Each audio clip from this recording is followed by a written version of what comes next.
नमस्कार, मैं हुमायूं सिंह और आप देख रहे हैं नेक्स्ट नाइन न्यूज। हरदोई पहुंचे उत्तर प्रदेश के सरकार में उप मुख्यमंत्री केशव प्रसाद मौर्य ने विपक्षी दलों को खासकर सपा मुखिया पर जमकर निशाना साधा। साथ ही डबल इंजन की सरकार में आम इंसान की हर जरूरत पूरा होने का दावा भी किया। केशव प्रसाद मौर्य उच्च शिक्षा मंत्री रजनी तिवारी के पूर्व विधायक भूपेंद्र तिवारी की पुण्यतिथि के कार्यक्रम में शाहाबाद पहुंचे हुए थे। आपको बता दें, इस दौरान उन्होंने दिव्यांगों को सरकारी योजनाओं के तहत उन्होंने ट्राई साइकिल आदि उपकरणों का वितरण किया। केशव प्रसाद मौर्य ने कहा कि केंद्र में जब से मोदी सरकार आई है, किसानों को सम्मान के साथ साथ किसान सम्मान निधि भी मिल रहा है।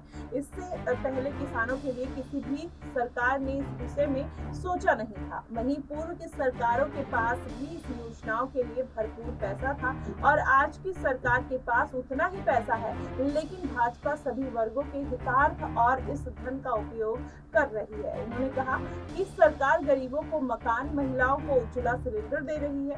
कार्यक्रम के अंत में मीडिया से रूबरू होकर केशव प्रसाद मौर्य ने बहराइच हिंसा पर लगातार विपक्ष के बयानों पर कटाक्ष किया।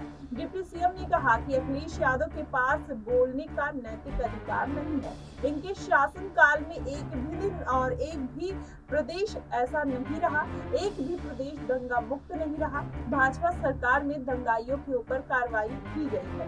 कोई भी अराजकता फैलाएगा, उसके ऊपर विधिक कानूनी कार्रवाई की जाएगी। उन्होंने कहा कि गुंडा माफिया अपराधियों पर कार्रवाई से सपा मुखिया को कष्ट होता है। अखिलेश यादव माफिया और गुंडों के सरगना है। प्रियंका गांधी के बयानों पर भी उन्होंने कटाक्ष किया। ऐसे में माना यह जा रहा है कि केशव प्रसाद मौर्य जो कुछ समय पहले योगी आदित्यनाथ से नाराज चल रहे थे, आज उनकी तरफदारी करते हुए नजर आ रहे हैं। इसका असर इसलिए देखा गया क्योंकि इस बार के लोकसभा चुनाव में जिस तरीके से योगी आदित्यनाथ की हार हुई, वहीं अनुप्रिया पटेल हुई या केशव प्रसाद मौर्य योगी आदित्यनाथ पर भड़कते हुए नजर आए। फिर अखिलेश यादव ने मानसून ऑफर दे दिया, जिसके बाद पूरा मामला बिगड़ता हुआ नजर आया। भारतीय जनता पार्टी का समीकरण भी बिगड़ा, लेकिन जब आरएसएस और शीर्ष कमान की मुलाकात हुई और उसके बाद केशव प्रसाद मौर्य और योगी आदित्यनाथ को दिल्ली बुलाया गया, जिसके बाद पूरा मैटर सॉल्व हो गया। फिर केशव प्रसाद मौर्य आते हैं और भरे मन से प्रधानमंत्री मोदी की तारीफ करते हैं और योगी आदित्यनाथ की तस्वीरें पढ़ने लगते हैं, जिसके बाद अखिलेश यादव ने तंज कर दिया।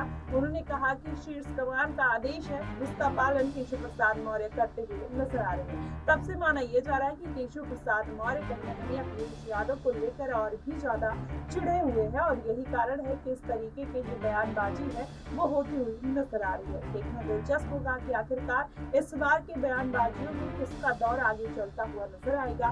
क्या भारतीय जनता पार्टी एक बार फिर से सभी सीटों पर कब्जा करेगी उपचुनाव में, या फिर अखिलेश यादव लोकसभा चुनाव में भारतीय जनता पार्टी को मात देते हुए नजर आ सकती है। और वहीं और जो अन्य छोटे दल हैं, उनका क्या रोल रहने वाला है, आप हमें कमेंट बॉक्स में जरूर बताइएगा। फिलहाल के लिए बस इतना ही। देश और दुनिया की तमाम खबरों के लिए हमारे साथ बने रहिएगा।